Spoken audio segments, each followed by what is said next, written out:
ایک اور سوال تحریر فرمایا کہ آج کے دور میں کام کرنے والی خواتین مثلا لیڈی ڈاکٹر کیا عبادات اور معاملات کریں کہ ثواب اور اللہ تعالیٰ کا قرب حاصل کر سکیں؟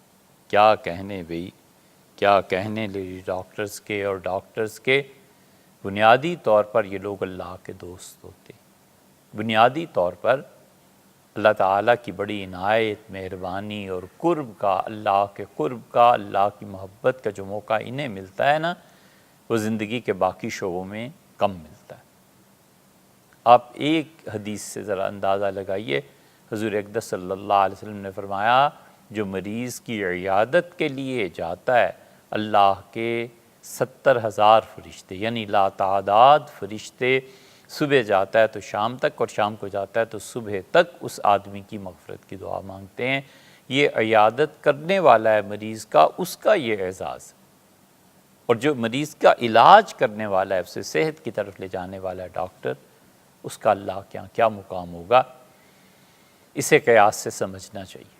یقیناً اللہ نے بہت بڑا موقع دیا ہوتا ہے انہیں کہ وہ خدا کی خوشی اور قرب کو حاصل کریں، اور نہ صرف اپنی مغفرت بلکہ وَمَنْ صَلَحَ مِنْ آبَائِهِمْ، ان کے ماں باپ میں سے جو نیک تھا، ان کی اولاد، الحقناہم بہم، دوسری جگہ اللہ نے فرمایا ہے ہم سب ان کے ساتھ جمع کر دیں گے۔ تو یہ ایک طرح سے اللہ کے دوست بخشے ہوئے لوگ ہوتے ہیں، بشرطے کہ یہ شریعت نے جو پابندیاں لگائی ہیں اس کے مطابق کام کرتے ہیں۔ اللہ تعالیٰ نے اپنے قرب کا جو موقع اور محبت کی اور عنایات کا جو مواقع انہیں دیے ہوتے ہیں، کم لوگوں کو ملتے ہیں۔ بڑی عبادت ان کی اپنی نماز، حلال کا رزق، روزے، حج کا بر وقت ادا کرنا، شریعت جو پابندیاں جو فرائض، ان کو پورا کرنے کے بعد سب سے بڑی عبادت خلق خدا کی خدمت ہے۔ آپ کی تسبیح، آپ کی نماز نوافل، آپ کے روزے نفلی، سب سے بڑھ کر یہ ہے کہ آپ انسانوں کی خدمت کریں، انسانوں کو صحت کے لیے اور انسانوں کو بیماریوں سے نجات کے لیے دعوت دیں، بلائیں، لوگوں کے پاس جائیں۔ اس سے بڑی عبادت کوئی نہیں۔ حضور اقدس صلی اللہ علیہ وسلم نے فرمایا خیر الناس من ینفع الناس، سب سے اچھا لوگوں میں وہ ہے جو لوگوں کو نفع پہنچاتا ہے۔ اور آپ جانتے ہی ہیں کہ آپ کے قلم کی ایک تحریر کتنی نفع دیتی ہے۔ مریض تڑپ رہا ہے، مر رہا ہے، آپ نے ایک گولی، ایک دوا دی، 10-15 منٹ میں اسے سکون شروع ہو گیا۔ دانت کا مریض ہے، پریشانی اور کیا کیا الم اور تکلیف و مصیبت کو برداشت کرتا ہے، اور آپ نے 5 منٹ میں اس انسان کا درد دور کر دیا، اس کو نیند آ گئی، اس نے اللہ کی عبادت کی۔ کیا کہنے ان چیزوں کے، لیکن اس کے ساتھ ساتھ یہ کرنا چاہیے کہ آدمی اپنے آپ کو خدا کی عبادت کا بھی پابند بنائے۔ خدا کی عبادت بھی اپنی جگہ پر بہت اہمیت رکھتی ہے۔ اب کوئی کہے کہ کھانا ضروری ہے کہ پینا ضروری ہے، سونا ضروری ہے کہ جاگنا ضروری ہے، ہر ایک کا اپنا اپنا مقام ہے۔ سوئے گا نہیں تو جاگے گا کیسے، اور جاگے گا نہیں تو سوئے گا کیسے؟ کھانا کھائے گا تو پینا بھی ضروری ہے، پینا ہے تو کھانا بھی ضروری ہے۔ اسی طرح نفل جو عبادات ہیں، ان خواتین کو چاہیے، لیڈی ڈاکٹرز کو بھی ان نفل عبادات پر ترجیح دیں خلق خدا کی خدمت کو۔ ہاسپٹلز بنانا، میڈیکل کی ٹیچنگ اور نرسنگ کا بندوبست کرنا، غریب لوگوں کو دوائیاں مہیا کرنا، یہ بہت بڑے نیکی اور صدقہ جاریہ کے اعمال ہیں۔ آپ کو پتہ ہے امیر المومنین سیدنا عمر رضی اللہ عنہ اپنے زمانے کے جو اطباء تھے ان کے ساتھ کیا کرتے تھے؟ مدینہ منورہ میں کوئی طبیب آ جاتا تھا نا، مدینہ منورہ میں کوئی آدمی آ جاتا تھا جس کے متعلق پتہ چلتا تھا کہ یہ آدمی ہے جس کو طب میں اس زمانے کے میڈیکل میں کچھ بھی چیز آتی ہے تو سیدنا عمر رضی اللہ عنہ پابندی لگا دیتے تھے کہ تم مدینہ منورہ سے اس وقت تک نہیں نکل سکتے جب تک کہ اپنا علم منتقل نہ کر دو۔ تو اسے جو بھی چیزیں آتی تھیں اہل مدینہ کو سکھا کے جاتا تھا۔ آپ کو معلوم ہے کہ زہریلی چونٹیاں کاٹتی تھیں لوگوں کو، اور اس کی وجہ سے انسانی جسم میں حرارت اور بے چینی، جلدی امراض یہ پیدا ہو جاتے تھے۔ تو ام المومنین حضرت حفصہ رضی اللہ عنہا نے رسول اللہ صلی اللہ علیہ وسلم سے عرض کیا کہ اللہ کے رسول، یہاں ان زہریلی چونٹیوں کے کاٹنے کا علاج دم سے کیا جاتا ہے، یعنی کچھ پڑھ کے پھونکا جاتا ہے اور وہ زہر کے اثرات ختم ہو جاتے ہیں۔ حضور صلی اللہ علیہ وسلم نے فرمایا اسے سیکھ لو، لیکن دیکھو اس میں شرک کا کوئی جملہ نہیں ہونا چاہیے۔ اور ایک موقع پہ رسول اللہ صلی اللہ علیہ وسلم نے ارشاد فرمایا وہ چیزیں سیکھو جن کے ذریعے تم لوگوں کو نفع پہنچا سکتے ہو۔ اور آپ کو شاید معلوم ہوگا کہ ایک بدری صحابی رضی اللہ عنہ تھے اور انہیں مرض ہو گیا تھا اور کوڑ ہو گیا تھا۔ تھے بدری صحابی، اور بدری صحابہ رضی اللہ عنہ کے مقام سیدنا عمر رضی اللہ عنہ فرماتے تھے دنیا میں جب تک ایک بھی بدر میں شامل ہونے والا شخص زندہ ہے نا، خلافت پھر اس کے علاوہ کسی کا حق نہیں ہے۔ وہ اتنی ترجیح دیتے تھے۔ بدر والوں کے فضائل تو خیر کیا بیان کرنے، اب موقع نہیں، مگر انہیں یہ بیماری لگ گئی۔ یمن سے 2 آدمی آئے اور معلوم ہوا کہ اس بیماری کا علاج کرتے ہیں۔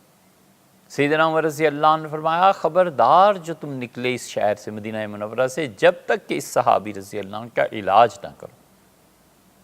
وہ پریشان، اور انہوں نے کہا حضرت اس کا علاج ناگ پھنی سے ہوگا۔ ناگ پھنی یہ بالکل چپٹا سا ایک سبز رنگ کا ایسے چپٹا سا ایک پودا ہوتا ہے، اور اس کے کناروں پہ کانٹے اگے ہوتے ہیں۔ ایلوا کہتے ہیں، الویرا کہتے ہیں، کچھ ایسے،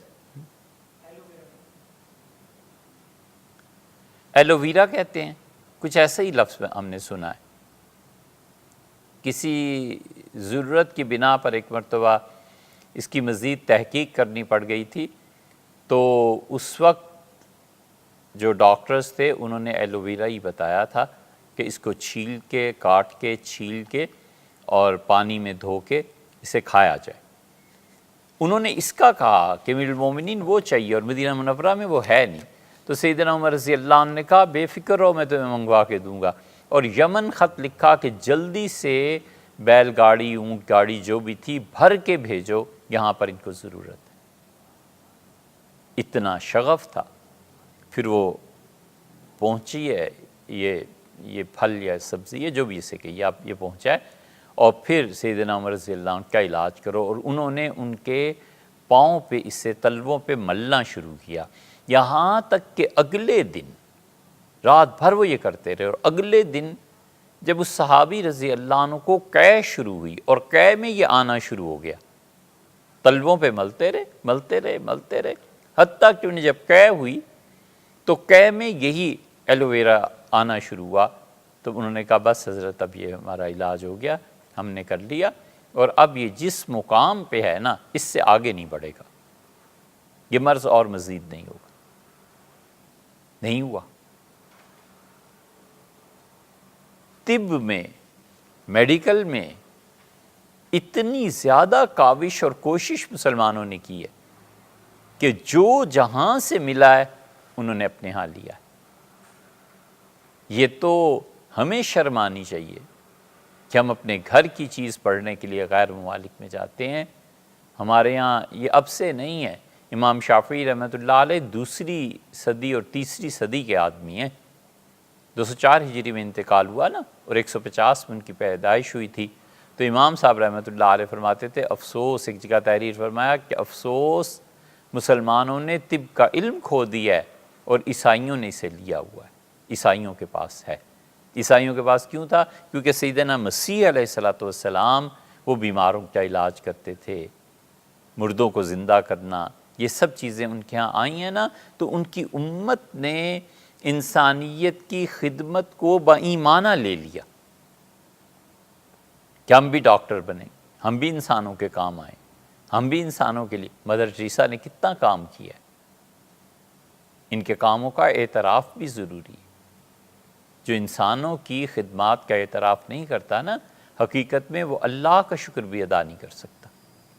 تو اس لیے آپ نے جو تحریر فرمایا، آپ کہتی ہیں کہ لیڈی ڈاکٹرز کیا عبادات اور معاملات کریں، اپنے نماز روزہ، اپنی اولاد کی تربیت، شوہر، اس کے حقوق کی رعایت، یہ سب چیزوں کے بعد سب سے افضل چیز ہے آپ کی اشراق اور چاشت اور تہجد سے بھی افضل یہ ہے کہ آپ لوگوں کی خدمت کریں۔ اور مریض کی طرف سے جو سختی پہنچتی ہے نا، اسے برداشت کرنا کمال ہے۔